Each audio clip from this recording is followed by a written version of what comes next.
Hi guys, my name is Ishan and today I'll be teaching you guys about esters.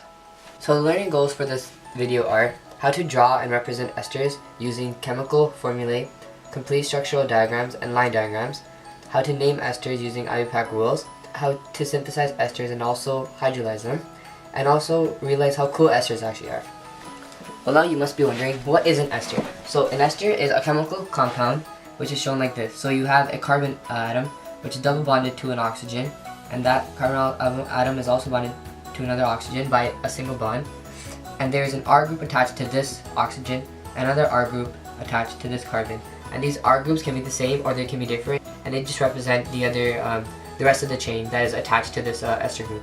Okay, so what are esters? They are organic compounds with a fruity-like smell. So this is the general formula for an ester. So we have an R group plus a carbon, oxygen, and another R group, or you can write the oxygen with a subscript of 2, so you have R, C, O with a subscript of 2, and then R again, or R prime. So just a little background on esters.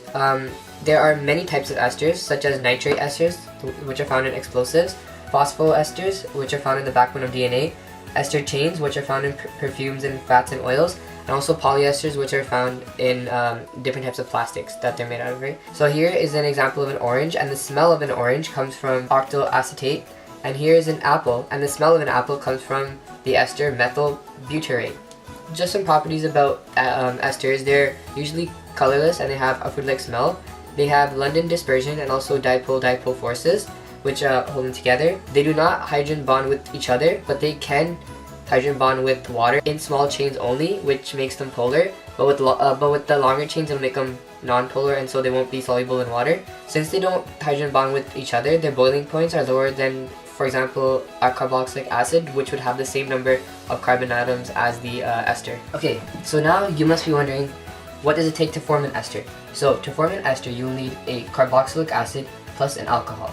So here is carboxylic acid, which is shown with a double bonded O to the carbon, as well as a hydroxyl group, also bonded to the same carbon. And here we have an alcohol group. So this is the rest of the chain, and this is bonded to an oxygen, which is bonded to another hydrogen. So if you take these two compounds and add heat and sulfuric acid, which acts as a catalyst, you will form an ester. Plus, you will also form water, because the OH and the H from here, they bond together, and the O gets bonded to the carbon to form the ester, and the byproduct is water. So now here I have an example. So here you can see this is 1 butanol. As you can see, 1, 2, 3, 4 carbons, 1 butanol. And this is your hydroxyl group right here. And this is your carboxyl group. And this is known as pentanoic acid. As you can see by carbons, 1, 2, 3, 4, 5. Pentanoic acid plus an alcohol. So this, added with heat and sulfuric acid as a catalyst, will form butyl pentanoate. And this whole reaction of forming an ester is known as esterification. I'll write it right here. Esterification. So this is the type of reaction that's taking place when an ester is formed. So now, as I explained before, that we can take an alcohol plus a carboxylic acid, and we can add heat and sulfuric acid as a catalyst to form our ester, plus water. We can also do the reverse. We can also have the ester plus water and turn it back into the alcohol and the carboxylic acid that it was made from. So as the formation of ester is called esterification, if we use water to break down the ester, this is called hydrolysis, which is basically meaning hydro, which is water, and lysis, which means break. So you're using water to break the ester. And the reason that we add heat is to evaporate the water here so that it drives the forward reaction, and then the reverse reaction is less likely to occur. Okay, so now I'm going to teach you guys how to name esters. So for naming esters, I'm going to be teaching you guys the IUPAC standard rules for naming them. So to start off, you have to count the number of carbons coming off the single bonded oxygen. This becomes the prefix of your name plus YL. So here I have the prefixes. So if I count the number of carbons coming off the single bonded oxygen, I have 1, 2, 3, which gives me the prefix of pro, plus the YL will give me propo. So next I'm going to count the number of carbons on the parent chain, and this is going to give me the first name. So again, I'm going to start from the double bonded oxygen. This is very important. So this will give me 1, 2, 3, 4, which will give me the prefix of bute.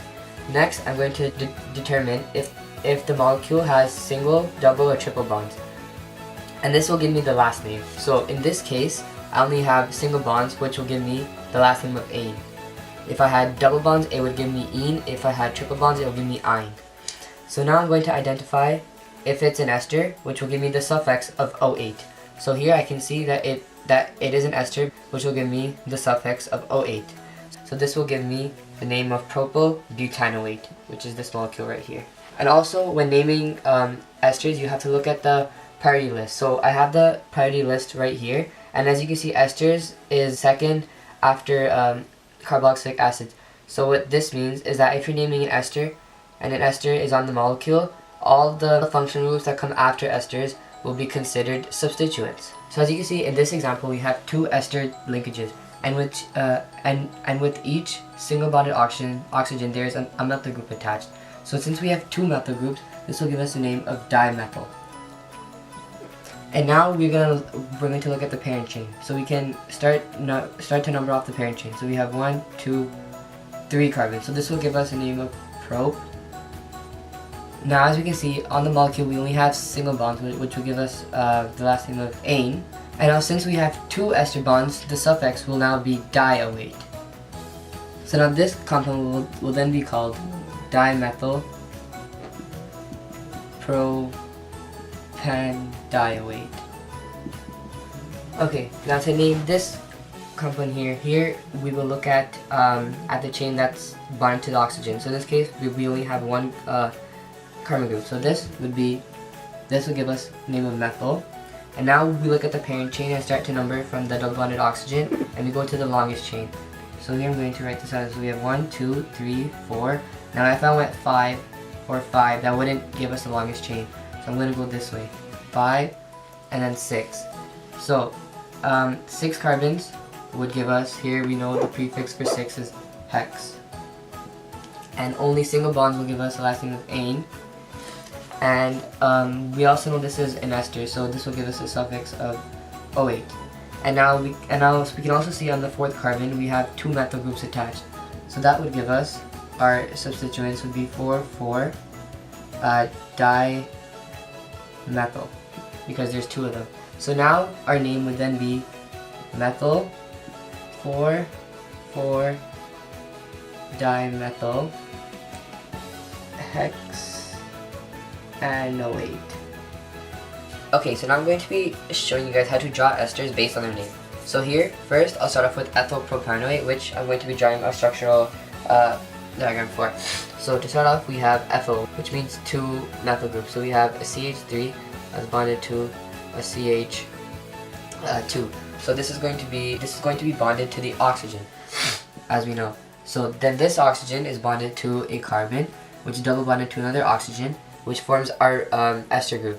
So now this obviously has to be bonded to our group. So in this case, we have prop, which means there's going to be 3 carbons.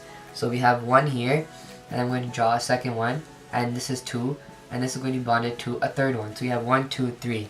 So in this case, we have ethyl, which is bonded to the O, and then 1, 2, 3, prop, and O8, because it's only single bonds, and then O8 because this is an ester. So now I'm going to be drawing ethyl benzoate. So this I'm going to be drawing as a line diagram.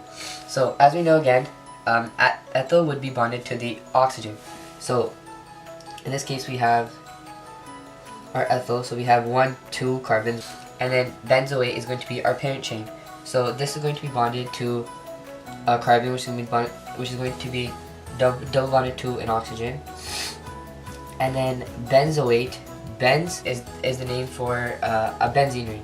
So a benzene ring is going to be a hexagon, which has a circle inside, which indicates alternating double bonds. So this is ethyl benzoate. Okay, so now I want you guys to use all your knowledge that I've taught you from esters, and I want you guys to try these 2 problems, and you guys can pause the video and then resume it again, and then I'll show you guys the answers. Okay, so if you guys got this structure right here and this ethyl butanoate for this name, you guys did it right. So thank you guys for watching my video. I hope you guys learned a lot about esters, and I hope you guys actually use this in your daily lives and in your chemistry class as well.